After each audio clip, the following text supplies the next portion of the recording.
उपासना ज्ञान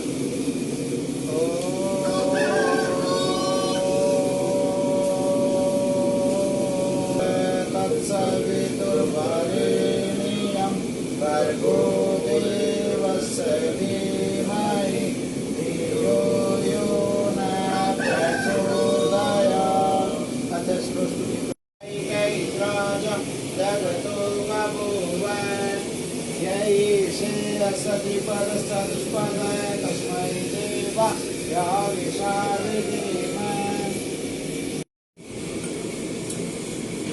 स्वा बोलना तो मेरे साथ ओ राइट हैंड ओम अमृतोपस्तरणमसे स्वाहा।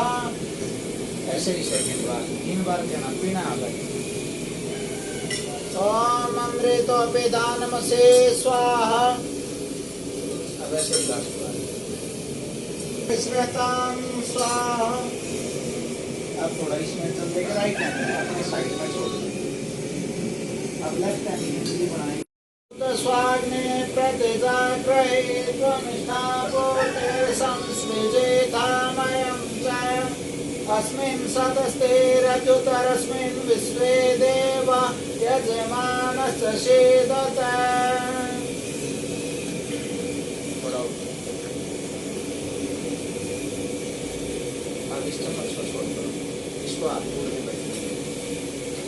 ओम अयंत आत्मा ओम अयंत आत्मा जात वेदस्तेने दस्वर्धस्व चेद्वर्धय चास्मान् प्रजया पशुभिर्मन्मव्रजसे नान्ना तेन समेदय स्वाहा।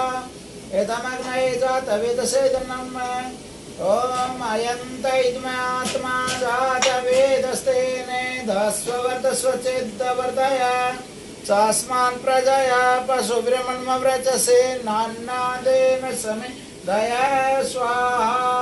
एतमग्नये जात वेदसेदनम् ओम अयंत आत्मा जात वेदस्तेने दस्वर्धस्व चेद्वर्धय चास्मान् प्रजया पशुभिर्मन्मव्रजसे नान्नादेन समेदय स्वाहा। एतमग्नये जात वेदसेदनम् ओम अयंत आत्मा जात वेदस्तेने दस्वर्धस्व चेद्वर्धय चास्मान् प्रजया पशुभिर्मन्मव्रजसे नान्नादेन समेदय स्वाहा। एतमग्नये जात वेदसेदनम् सदेवमित्युजं भूतारं रत्नदातमम्।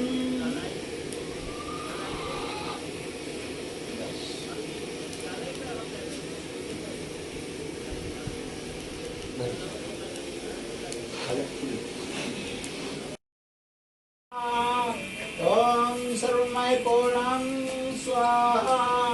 ओम सर्वमय पूर्णं स्वाहा।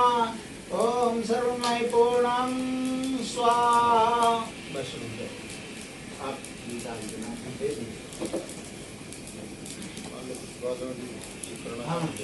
और भी शांति सुखेन सर्वे सन्तो निरामया सर्वे भद्राणि पश्यन्तु मा कश्चित् दुःखभाग् भवेत्।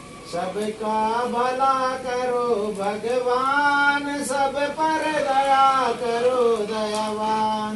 सबको दो वेदों का ज्ञान सबका सब वेद हो कल्याण। सुखे बसे संसार सब दुखिया रहे न कोई। यह विलासा हम सबके भगवान पूरी होए भगवान पूरी होए। तमेव माता च पिता तमेव बन्धो च सखा तमेव विद्या द्रविणं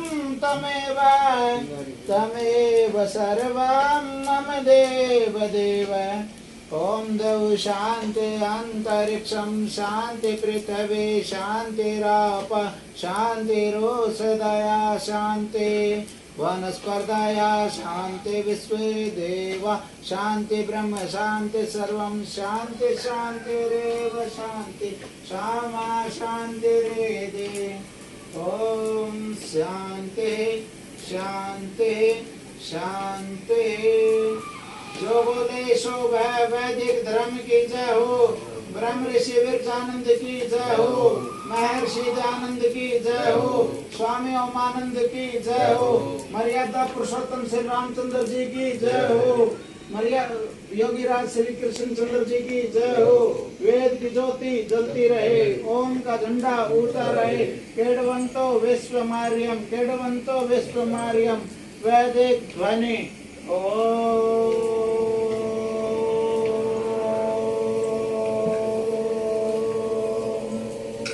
वैदिक अभिवादन सबको सार्थक उपलक्ष्य में यह 13वीं के हवन का आयोजन कर रहे हैं। जो इसको किसी जगह तो चौथाई के उसमें मनाते हैं, किसी जगह 13वीं के उसमें मनाते हैं, किसी जगह इसको 17वीं के रूप में मनाते हैं।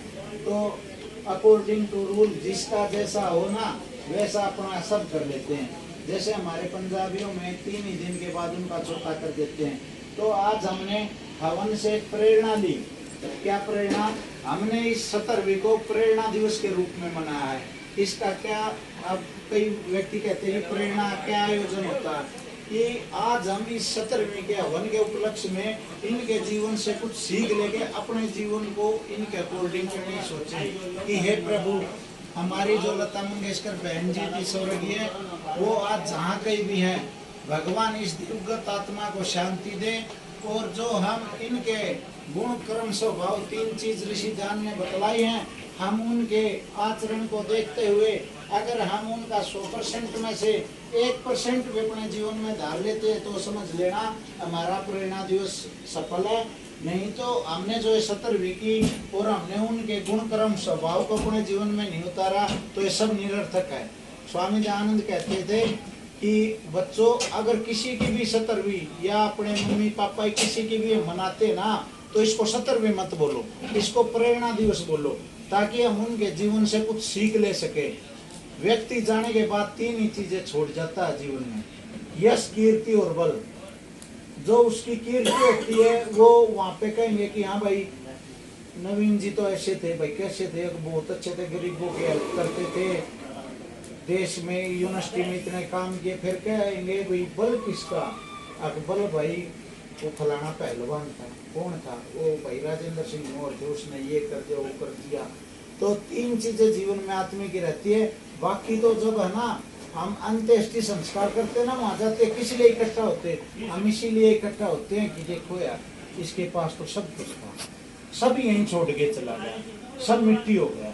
तो हम आज ये बहन जी के, लता मंगेशकर जी के उपलक्ष्य में इस प्रेरणा दिवस के रूप में मनाएं और सीख ले कि हे प्रभु, हमारे बच्चे और आज हम जो भी कुछ है आज इनके गुणों पे अगर 1% भी हमने हासिल कर लिया तो समझो हमारा जीवन सफल हो गया। ओम नमस्ते।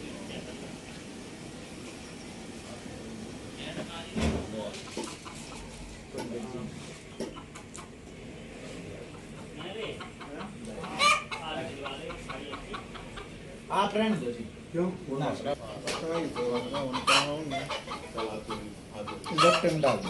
उधर बुक करके, उधर बुक करके बेटा तू तो डाल, अरे इस चम्मच में दो तुरंत। गर्म हो गया क्या? हो गया। राजवीर जी कैसे हो?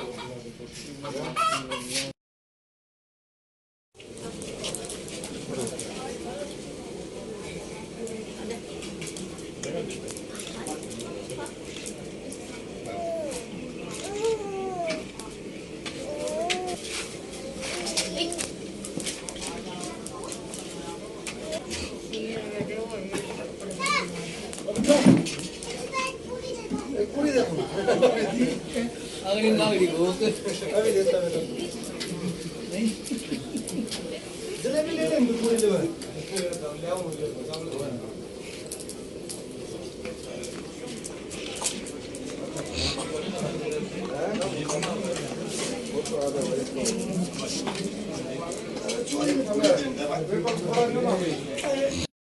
आज सभी साथियों ने मिलकर लता मंगेशकर जी की 17वीं की है और कन्याओं को भोज करवाया है। और मुझे लगता है कि ऐसी शख्सियत, ऐसी महान आत्मा हजारों सालों में पैदा होती है। और हम तो ये चाहेंगे कि लता जी अगला जो जन्म है वो भारत में ही लें। और भगवान से ये है कि भगवान ने उनकी आत्मा को शांति दे। स्वर्ग में तो वो गई ही है, इसमें तो कोई शंका है ही नहीं। और उनके गानों से भारत के लोगों को, युवाओं को और बड़े बड़े लोग, बुजुर्गों को भी, सबको एक देशभक्ति का प्यार, प्रेम, देशभक्ति सब उन्होंने सिखाई है। और उनका मुझे लगता है कि अकल्पनीय, अतुल्य योगदान है। और सही में वो भारत रत्न से भी बड़ी मतलब रत्न है। और इसलिए हमने सोचा कि भाई उनका हमारे जीवन में, मेरे जीवन में खासकर बहुत ज़्यादा असर पड़ा है उनका। मेरे वतन के लोगों, और एक प्रार्थना है, पुकार, मेरी पुकार सुन ले, और बहुत सी चीज़ें हैं जिससे उनके म्यूजिक से बड़ा आनंद मिलता है। और करोड़ों लोगों को, देश के करोड़ों लोगों को ये आनंद मिला है। इसलिए हमने ये 17वीं का आयोजन किया सभी साथियों ने मिलकर। गरीबों को और जो है, जो बच्चियां हैं उनको भोज करवाया है। और मैं तो यही कहूँगा कि लता जी फिर दोबारा इस देश में जन्म लेके फिर देश की सेवा। नेताजी उन्होंने संघर्ष किया, बचपन में उनके पिता का साया उठ गया और संघर्ष करने के बाद इस मुकाम पे पहुंची कि पूरा वर्ल्ड आज नतमस्तक है। देखिए, हजारों गाने गाए, अलग अलग भाषाओं में गाए।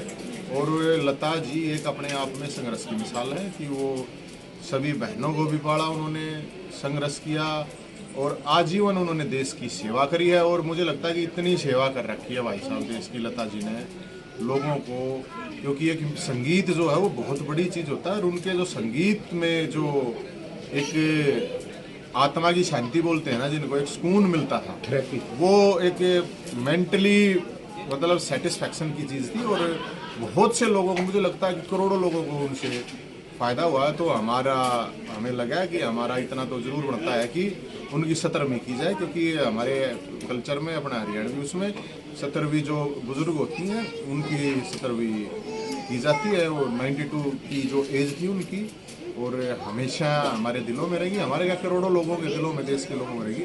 और मैं तो सबसे ये कहूँगा, लता जी के प्यार, प्रेम और देशभक्ति से करोड़ों लोगों ने सीखा और आगे भी सीखेंगे। और कम से कम मैं ये कह रहा हूँ कि वो जिनको बोलते हैं ना अमर, अमर हैं वो, जब तक इस देश का अस्तित्व रहेगा। इस देश का अस्तित्व कभी खत्म होने नहीं वाला। इसी तरह से लता जी का अस्तित्व इस देश से कभी खत्म नहीं होगा। Thank you.